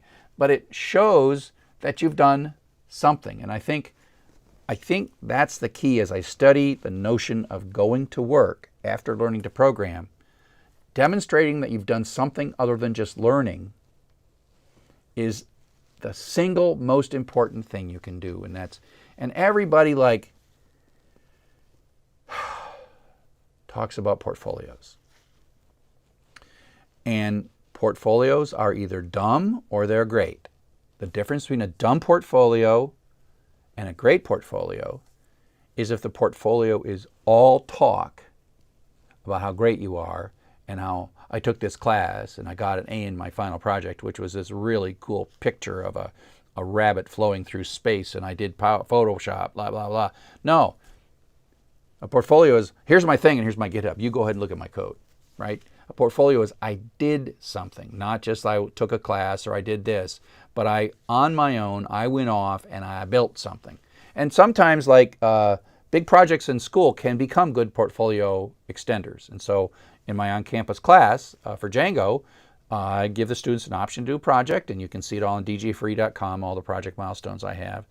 And the idea is some people, not everyone who's taken my Django class, some people take Django class because it's required, but some people it's like it's your moment to make something good in your portfolio.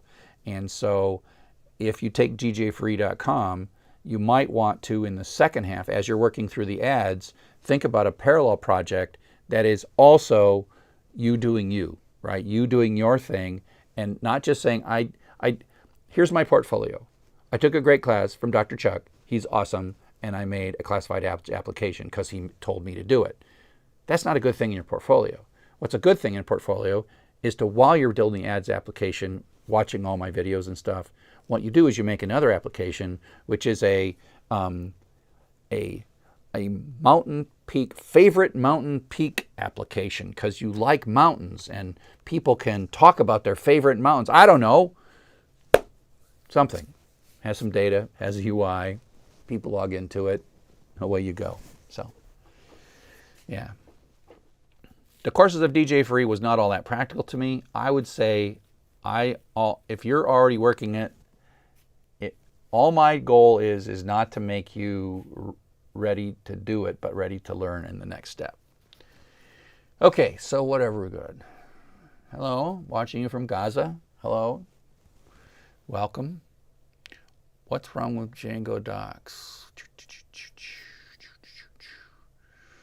Yeah, let's see if I go backwards a little bit. Okay, so now I think I'll be able to go backwards on this.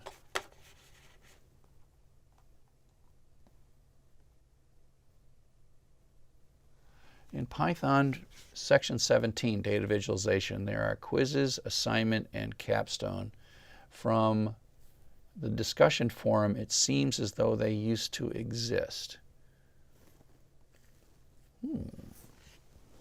Let's take a look.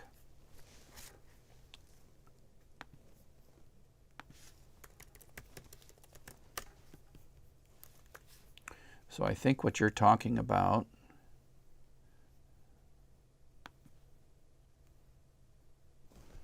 is this section 17. Yeah, it's exactly section 17. Are there quizzes, assignment, and a capstone? So the answer is that there was, in pyfree.com, there was never assignments, quizzes, and capstone. The capstone, the only place that the capstone exists is in Coursera.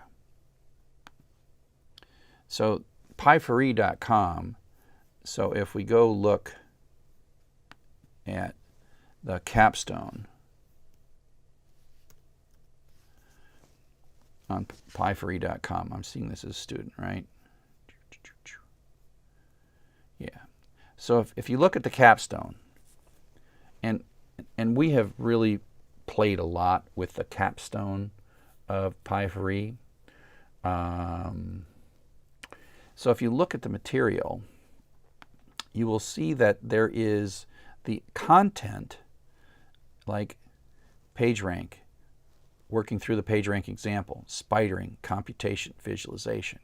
You see that all the material is the same material as in Python for Everybody, meaning the capstone on Coursera is based on that material.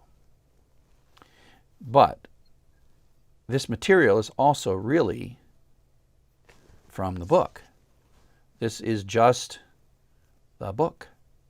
The book talks about these things. And so Pi4E is just like, you got this book, and here's some lectures that go with the book, and here's some sample code for the book, etc., etc. And so Pi4E is that chapter 16 in the textbook. That's what Pi4E is. The capstone is kind of a series of assessments that we layer in Coursera. The capstone is a series of assessments that we layer on top of that chapter 16. And so you'll see, if you were going to Coursera, that there is all kinds of other things. There's peer graders, there's PageRank tests, and all these things. And there's like, but then we have the thing where you like take a week and figure out a data project, right? And let's make that a little bigger. Yeah. And so, you got a discussion, you're supposed to identify your data source, some data sources that we suggest, then, and so that's a whole week of nothing but figuring out a data source. That is not present. The whole project idea is not present. And so you see things, and there's a quiz in here, but the grading for the capstone in Coursera is a little funky. But you see that the capstone is just the capstone in Coursera is an additional layer on top of chapter 16. And so it was never in Python for Everybody. What's happened is people who've seen it or taken the capstone in Coursera are probably talking about the idea that there was something there, and the answer is, I didn't. So that's just a Coursera layer. And so if you look at the Coursera capstone, the Coursera capstone for Python for Everybody has been challenging for a long time. And you look at the grading, and the grading is kind of weird, and every once in a while, people grump about the grading in the capstone. There are two things that tend to happen in the capstone where people get upset.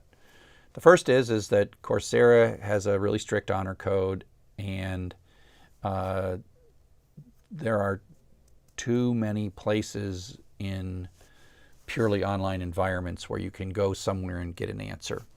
And what's unfortunate is that, like, if you're taking one of my quizzes in Coursera and you go somewhere and you get the answers to that quiz, I mean, please don't do that. I give those quizzes to help you learn. If you're just in a hurry, and there are sadly some people who are in a hurry, and I don't judge that in a hurry thing, and so I don't build too much into my courses to stop you from cheating your way through my courses. Because if I try to make it so difficult to finish my courses that no one can do it without, that the cheating people can't do it, first, that never works. The cheating people find another way, no matter how hard I try. So I'm not going to ruin a course to catch cheaters. Not. I make it a little difficult to cheat here and there, but certainly not on my quizzes. And so what we find is there's a fraction of people on Coursera, and I don't know the number, but there's a fraction of people on Coursera who are in a hurry to complete the specialization. Sometimes it's because Coursera gives them a 2-week free trial, and they already know how to program, and they're like, 2 weeks, I'm in, I want to finish the whole course in 2 weeks, and they get to the capstone, and we're like, slow down, let's do a project, let's be like a studio, let's talk to each other. And a large fraction of the students in the capstone are like, finally, I get to talk to people. But then another fraction of the students are, what? Talk to people? That takes too much time. So what we kind of had to do was we had to come up with a way for students in a hurry, get in, get out, and not annoy everybody else in the class who actually wants to take a breath and take time and do the class the way it was designed. And so that's part of the Pi for E capstone, is that if you're just doing in a satisficing behavior, which is you're just doing the minimum to get by, we're not going to stop you too much. Don't cheat. Just do the minimum to get by. And made assignments optional and did a lot of things just because of the reality of some organizations put so much value on a Coursera specialization certificate that they lead students to pursue the certificate more than pursuing the learning. But thankfully that's a small fraction, but they can be very loud, boisterous, and annoying. And so we've taken steps not to stop that from happening, but just to kind of get those people through the course. And so if your goal is to just you want to pay Coursera some money and you get a little piece of paper and you use Chegg or whatever to steal all the questions, whatevs, right? That's your problem, not my problem. Because you're going to get that certificate and maybe you don't know Python already and you just want the certificate. That's no problem. And then you'll go to a work and they'll say you got the certificate, and then you'll be okay because you already knew Python. Or perhaps you don't know anything and you just cheated your way through it and you got a certificate, and you'll get a job and then you get fired the next day because you don't really know anything. So to me, that's a self-correcting problem. That's kind of like in my race car. This part right here is a very expensive connecting rod. This is not a stock connecting rod. It's called an H-beam connecting rod. It's made out of special high-tempered steel. And so the race organizers can't look inside your car to see if you spent, $40 a connecting rod inside of your car. But they have a saying, and they say these kinds of things are self-correcting problems. And that is that if we put a part like this in the car, we drive the car too fast, and then we break the part.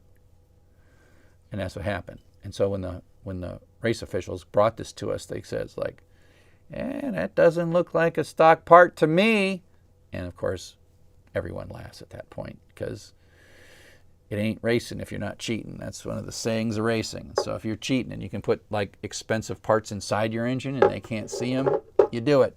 And then you just break your engine because you go faster, and you can go faster because of these expensive parts, and then your engine wears faster, and then the expensive part gets bent, almost melts, comes flying out the side of the car, and all your oil drains out on the ground. So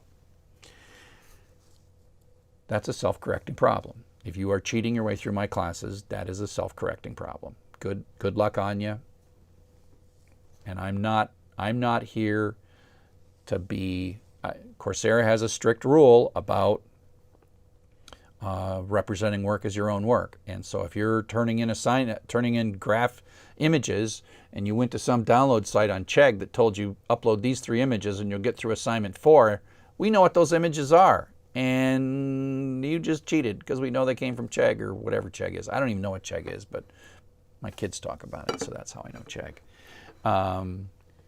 And so if you're uploading that and you get caught, that's an honor code violation, and Coursera takes that seriously. And so just don't do it. Just don't do it. Okay, so here we go.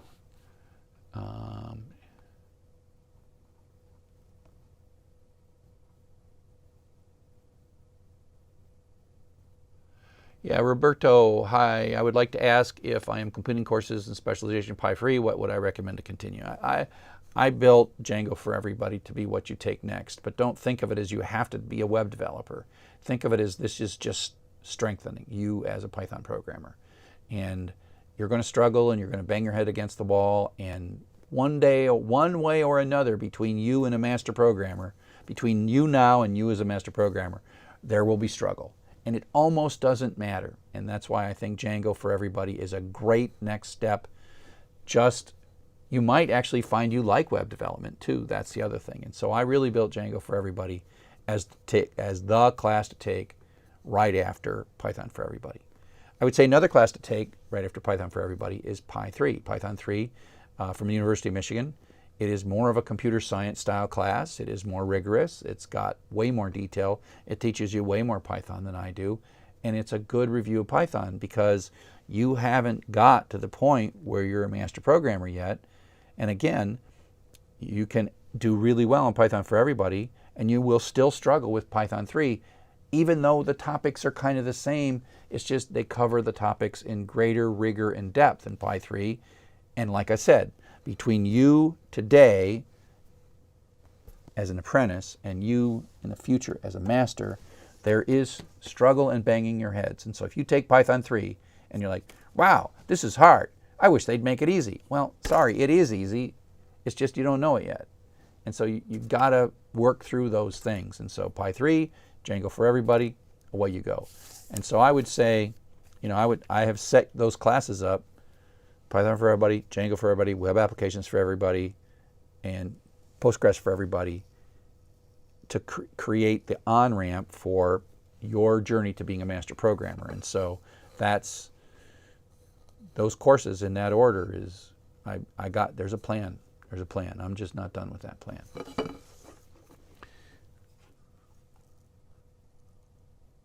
What linear algebra books do you recommend for non-engineers to become data scientists? I have no idea. I will tell you this. I took a linear algebra class in college. It's one of the few math classes I actually felt I did really well. And the only way I could figure linear algebra out was every week I would write a program that demonstrated whatever they were teaching me in linear algebra. And once I wrote the code, so they were taught, LU decomposition and this, that, and the other thing. And so I wrote simple routines to do it. And then by the time I would build those routines and test those routines, I understood LU decomposition. And so maybe there is a linear algebra called, Python, learning linear algebra with Python. That's probably what I would do, because I understand Python, and then that gives me kind of a scaffolding to and I would probably pick up linear algebra pretty quick, because I picked it up pretty quick when I last learned it. I don't have it sitting here, but I probably would pick it up from a Python. Let's see. Hello from South Africa. So Malalo, I don't know if you're still here. Hello from South Africa. Hello from East Lansing. I heard that you don't have water problems anymore, because a couple years back I have friends in South Africa and the water sounded really scary and they were bringing trucks out. This is the problem with the news media. When the water's bad in South Africa and it's short, it's all over, and people like me get scared, like, oh no, South Africa, and then it starts raining, and then your reservoirs fill back up. But no one puts out a news piece, a news story that says, oh, South Africa's okay again. So I just walk around worrying about you guys. But I was talking to a fella at a wedding. The wedding I went to. He lives part-time in South Africa. He's a wine person, and he was saying, oh, they got plenty of water now. And I'm like, oh, I feel a lot better. So, yeah. Let's see. We don't have too much.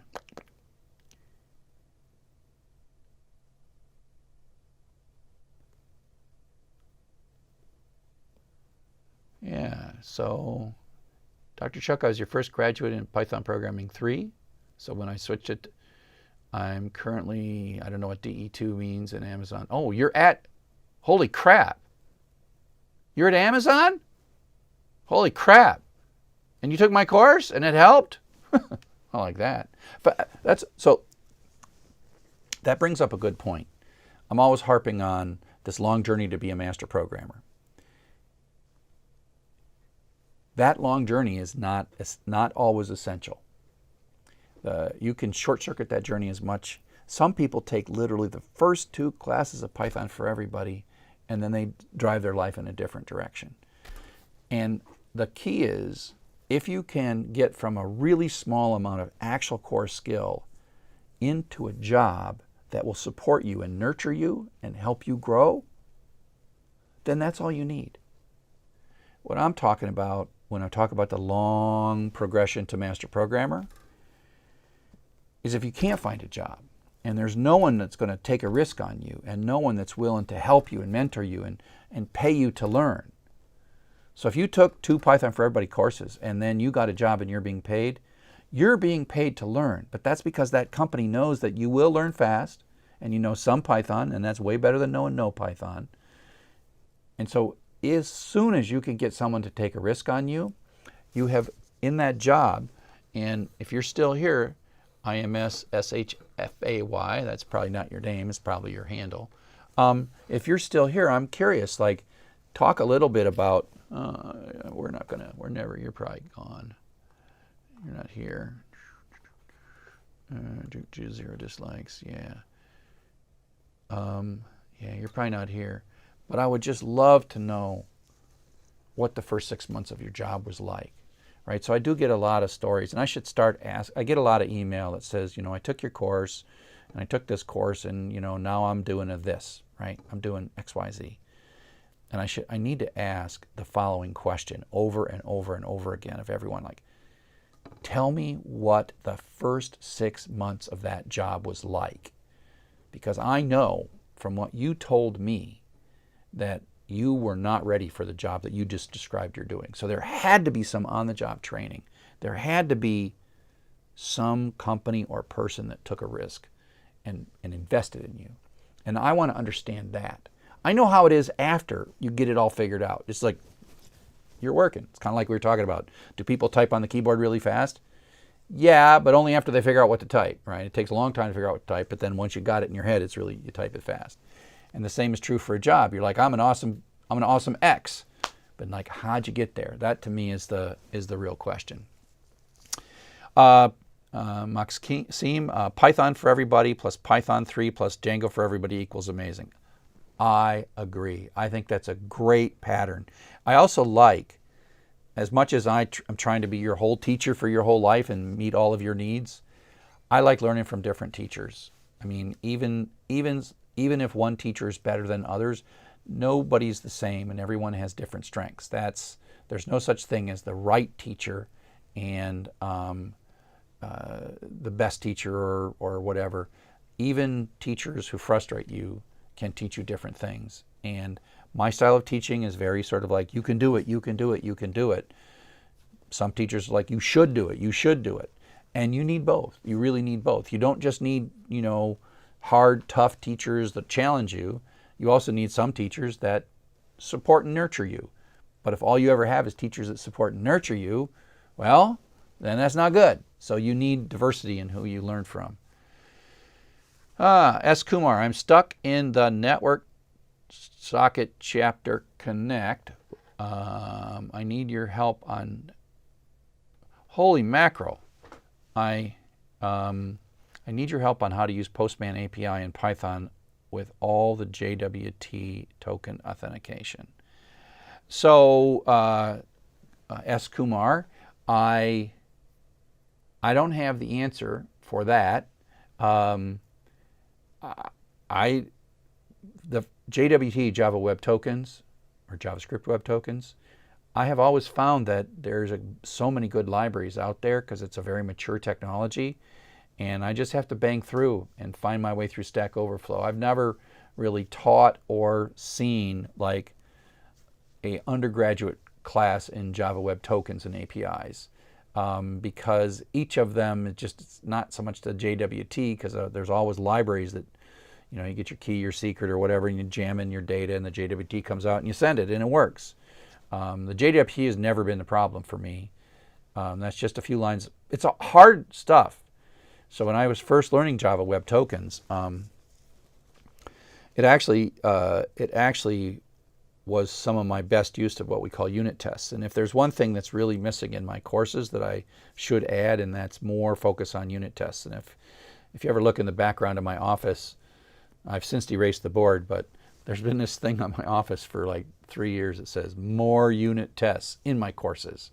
And the only reason I use unit tests when I program professionally in Sakai and Sugi, and I depend on them. And so I used unit tests when I was doing Java Web Tokens to make sure I understood what was going on, because what I find I need is like 6 lines of code that then I can put a secret in or a key or whatever. That part's easy once I get the 6 lines of working code, and then I put that in a unit test, and then when I'm building a new JWT thing, I grab that 6 lines of code out of the unit test, and then I just change the pieces. And so this is where, for me, I would love to build unit tests that do complete coverage, but sometimes unit tests for me are as much my own Stack Overflow of these 6 lines of code get something done, And I remember I had that in my unit test. And so when I'm working, I was talking about how I'm confused and lost, and then I type really fast. Sometimes there's this middle part where I'm confused and I'm lost, but then I figure out what technology I need to use, and then I stop, and it's like, I know how to solve this problem, but before I solve it, I'm going to write a bunch of unit tests because I want to make sure I understand the libraries. Because if I start solving the problem and I've made a mistake with one of the libraries, it's so much harder to figure it out than just write a unit test. And again, I used the unit tests as crutches for my own. There's sample code for me that show how to use libraries. And in my Sugi project, you can find some unit tests that I have for JWT. So let's see if I can find that. Oh, but it's PHP. I don't have a lot of Python. Let me just go onto GitHub and find what I'm talking about in Sugi. I'll go into the Sugi PHP one. I'll show you what I'm talking about in terms of unit tests. Like tests. Is it in core? No.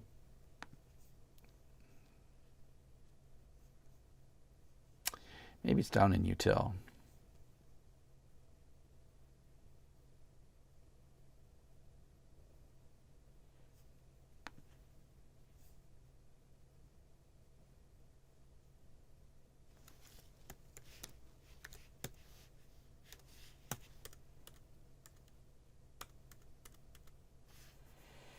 Yeah. So, not that this helps you. All it shows is me banging my head. So all these unit tests that I'm showing you on the screen in my Sugi project, because Sugi is a PHP project, Web Applications for Everybody is kind of the precursor to Sugi. I just needed to figure out the JWT, and so I run this test code, and what I really do when I do these unit tests, and that'd be something for me to live stream sometime, is, I figure these things out and I run these things, then I put print statements in, and what you do in unit tests is you're checking to see if the thing that you get from this call is what you expect. So what you do is you call it when you think it's working, you print out the thing, and then you put it into a string, and then you'd say these two things equal. So if you know it's working, you run it, you get the output, and then you put the output in a string, and that way I run this unit test like several times a day, all the unit tests, and if something changes, that's what I want to know. Because if you call it and it gives you back exactly the same thing, and I probably wrote this code, this code I probably wrote 4 years ago, but this test runs every day or so whenever I make a change to this entire Sugi project. This test runs over and over and over again. But when I can, I love writing sample code, like, again, your JWT question. I love writing sample code and then making it unit tests in my project. And again, I don't hold myself to the super high standard of unit tests that everything's got to be tested and da-da-da-da-da. When I face a bug, though, I do tend to try to wrap it in a unit test, reproduce it in the unit test, then fix it, and then verify that it's fixed in the unit test. And that's to make sure that someone else doesn't regress my code. But I don't have time to do complete coverage. Although, if you were to come to my Master Programmer Studio, one of the first things I would have you do is write more unit tests, because it's a great sort of apprentice thing to do, because it's writing code, but you're not breaking stuff. You're just looking at stuff, you're figuring out how it works, and you're writing better unit tests. And you could go to any project in the world, literally any project in the world, say, I'm here, I'm just getting started. I'll help you write better unit tests. And they'll be like, here's the red carpet, in you come. Because you write unit tests. Quality assurance is another one of those tasks that we do, but we can always use more help. So unit tests. So for me, the way you kind of work your way up in a project is you start with unit tests. You start with quality assurance, because you got to understand how the product works. So you're really becoming a good user of the product in QA. And then you work up to unit test, which is another quality assurance kind of thing. And then you can work up to your first small actual core contribution. And so if you become part of my master class in master programming, That's what I'll be teaching you. Is we'll start with QA, then we'll do unit tests, and then we'll move on, because I want you as quickly as possible to be doing contributions. And when I say GitHub, I mean what I want you to show me to get into my masterclass is, how come it's not showing me the thing I want to see? Yeah, see the green? So this is just a GitHub thing. That's what I've been doing. 2,000 things last year. So if you want to get to know me better, show me that you have, if you want to hang out with me and you want to work in my masterclass, show me some green squares. Show me some green squares, right? Another thing, I talked about this before. If you want a letter of recommendation from me, I don't give letters of recommendations to people that just take my class. I have millions of people take my class the last 5 years. I'm not going to give you a letter of recommendation. And it's not because I'm a mean guy, and it's not even because I don't have the time. It's because I don't think they're actually good letters of recommendation. I mean, I don't want to say, Bob took my class and he didn't steal money from me for 15 weeks. Like, that's my recommendation, because I don't know. You got an A in my class. A lot of people get an A in my class. So I don't just say, Bob took my class and got an A. I'm not going to do that. So you got to do something else. You got to work with me. You've got to show me what, I've got to see evidence of who you are. And once you are helping me and working with me, then writing a letter of recommendation is really easy, because I'm like, well, I worked with Sarah. Sarah could handle vague instructions really well, because I'm terrible at giving instructions, right? And ambiguity. So Sarah can handle ambiguity really well, and she has a great attention to detail, and she found a way to contribute, even though it was not easy to contribute in this particular project. And so you can be quite assured that if you hire Sarah and you put Sarah into a complex situation that maybe she doesn't completely understand, that she will figure it out. Now that is a good letter of recommendation, saying, Bob was in my class and I didn't find anything missing for 15 weeks, so he probably is not a thief. That's all. I don't want to say that, right? And so, okay. Okay, let's see. We're at 12 o'clock. So Alfonso, I was developing code on Java and PHP, but I don't develop these programming languages anymore because I am satisfied coding on JavaScript and Python. So Alfonso, if you've known me for a while, you've known that I've been, for a long time, not a fan of things like React. And people are like, you're ever going to run to do a React for Everybody class? And I'm like, no, I'm not, because it's not traditional. But front-end JavaScript, so you'll have to wait until I actually do it. But I am starting to appreciate front-end JavaScript, like React, and single-page web applications. So first off, I might like React, but I do not like single-page web applications. People misunderstand how you're supposed to use React. As soon as I saw React, I'm like, well, the thing I don't like is single-page web applications that are all React. And then the React is gigantic. So you sit there for like an hour and a half while the thing comes up, and then, yeah, it's all been loaded into your browser, and then the server doesn't have to do any work. No. People think, oh, that's going to be good. And the answer is that's terrible, actually. So what you need is actually not, if you're going to build a real application, say as complex as Sugi or Sakai, you could use React.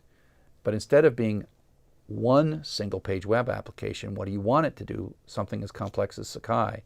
You want that to be maybe 30 or 40 or maybe 50 separate single-page web modules. So some of the clicks that you're doing load a whole different React app. Some of them are in this React app. And it turns out, and I've just started using React lately, and if your module gets too big, React is like hits you with warning errors. It's like, yours is too big. And I haven't taken even the whole application and put it in. I'm just taking a piece of the application and I put it into React. And it's like, oh, that got a little big. And I'm like, I like the cut of your jib there, React. You're talking my language, right? You're talking my language that like the thing I didn't like about single page web applications was the word single page web applications. Like an application is too big to be on a single page. It just is. Okay? And so again, we go to the point where just knowing React is not the answer. And I now have friends and colleagues, and I'm in another master tribe of master Reactors. And these are not just like, React's great, React's great, React's great. Here's like Dummy's Guide to React. No, these are people that like live with React month after month after month with hundreds of thousands of users. And I'm like, is it true that it's better to not have a big single page application that tries to load everything into the user browser? Like, yeah, that's really a bad idea. And I'm like, how about modular? You use modules? Yeah, that's a really good. I'm like, wow, you're an expert. And I'm just walking in like 3 months in, and thank heaven that my opinions sort of match your opinions. It makes me feel pretty good.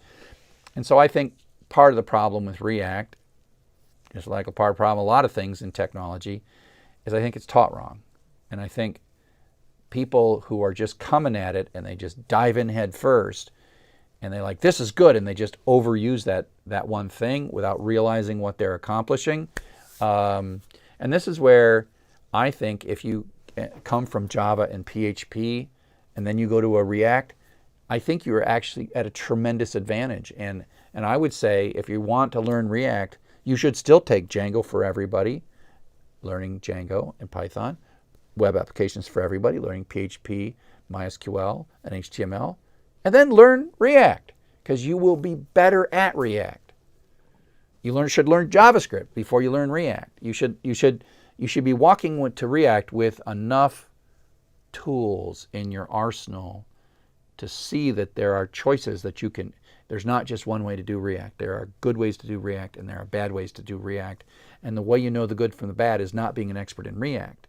It's being an expert in everything else and realizing that, oh, I can choose to do React this way, and that's good, and this is why it's good.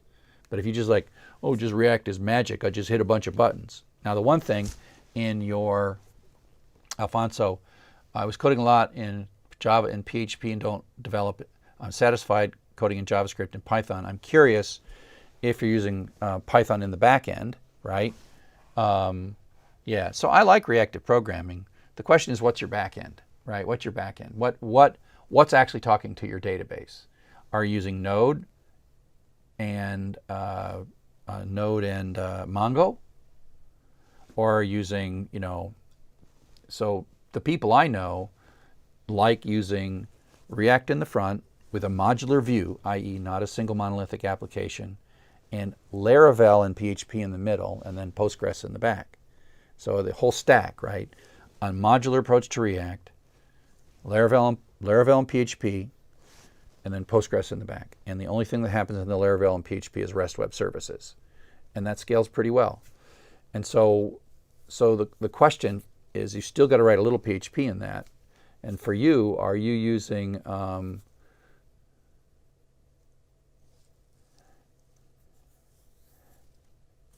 Colleen. Thank you. Colleen, welcome. Like, I should bring you in and have you be part of this. But I make you be part of everything I do, and then you don't have any free time. So, but yeah, perhaps, Colleen, you and I should talk about all this stuff sometime. I need to start having guests, and Tim and I have been talking about having guests, and Colleen, you would certainly be a guest, but I just always have you as a guest. And so, and I'm still thinking about borrowing your minivan for my trip to Philadelphia, if you're still listening. But okay, so I'm still curious, Alfonso, if you're using JavaScript on the back end, and then what your database is. Hi, Colleen. Because I'll be honest, I don't like MongoDB. I don't like NoSQL. And if you take Postgres for everybody, you'll learn why. And that's because MongoDB was cool, and then Postgres caught up with MongoDB and passed MongoDB. And now MongoDB is like bad Postgres. And Postgres used to be not as good as... So MongoDB challenged Postgres to get better, and Postgres has become better. Now, I know a lot of people who just get started and write simple React apps and Mongo in the back end, and it is such a fun way to write code. I mean, it's fun. It's fun to use React and Node and Mongo. It's fun. But it's fun, but you're writing crappy applications when you're using React and Mongo and Node. You have no idea how that's going to scale. And you're writing something that you've never actually shown to people, and you've never tried to run 100,000 people using your software. React and Mongo, for a beginner, you write something and it's going to go great on your desk, and it's going to be crap in the real world. So if you're using React and Mongo, I would claim, and you can challenge me on this, we're in studio mode here, right? You feel free to disagree with me and tell me I'm full of crap. Say, I work for a company, we use React and Mongo, and we have 100,000 users, and they're clicking every other second, and we do it all the time. And I'm like, okay, how the heck did you do it?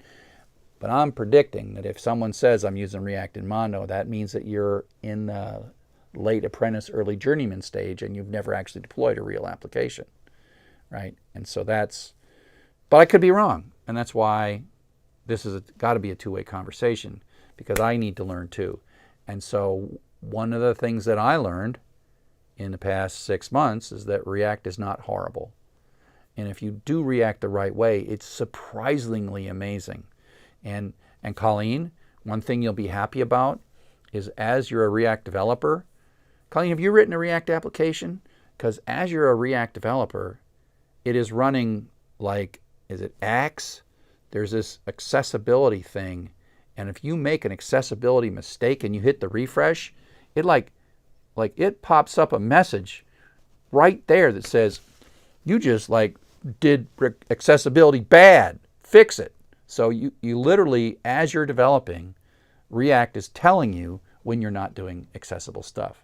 And so, yeah, Mongo Express mean, yeah, the mean developers, or MERN, yeah, Mongo Express, React, Node, yeah. I think that mean or MERN is, I think that's dangerous. I think it's not well suited to scaling. I think that you're just delaying the hard problems where you, and it's Mongo that's the problem. And I'm not a fan of Node either. I still am not yet fully happy with promises, but maybe in a few years I will be. For me, that's still crappy code I cut and paste from Stack Overflow for promises.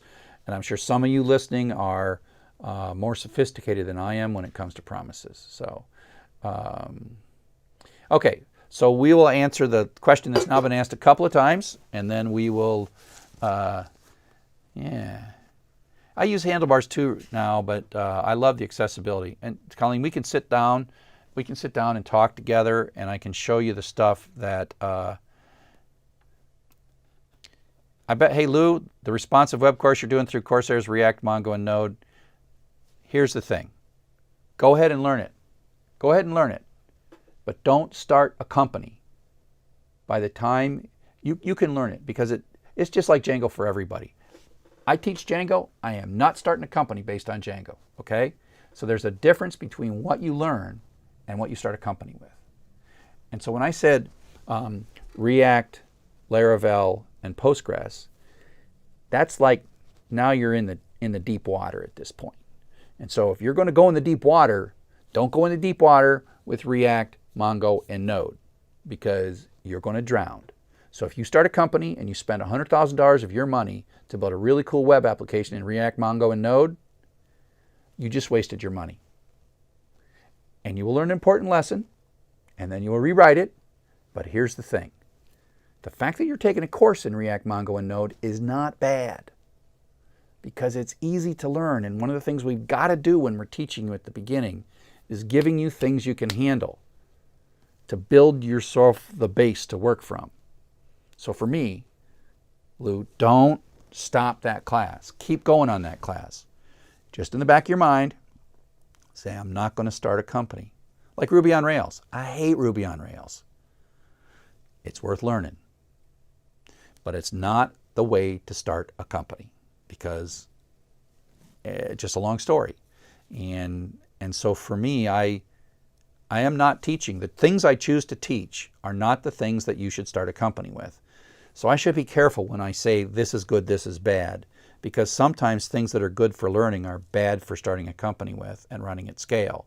And so, but that's why I'm Postgres for Everybody in like the 4th course of Postgres for Everybody.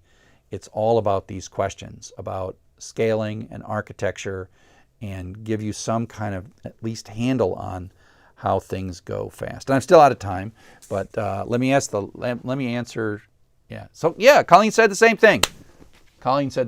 And that is not surprising. Haha, Ruby on Rails sucks. Yeah, it does. The only thing I like, Alfonso, about Ruby on Rails is it's got such an obsession of object relational model, and I don't like object relational model, but it's a fine concept to learn because it's a lens through which you can see the world. And so I know Ruby on Rails. I would never start a company with Ruby on Rails, but I am glad I know it, because it's a model in my head that I apply to lots of other things that I do. Or eventually, if you're going to go into the workplace, you're going to face people who think that ORMs, object relational mapping, can solve all the problems. And Django has an object relational mapping too. Yeah. So okay, the last question I'm going to ask, and then we're going to be done, okay, is any possibility of machine learning with Python for everybody? Yeah, everything Colleen says, just, that's truth, whatever Colleen says. So, as we wrap up, the possibility of machine learning with Python for everybody. And the answer is not from me. I think there's some machine learning in applied data science with Python from Chris Brooks, and that's fine.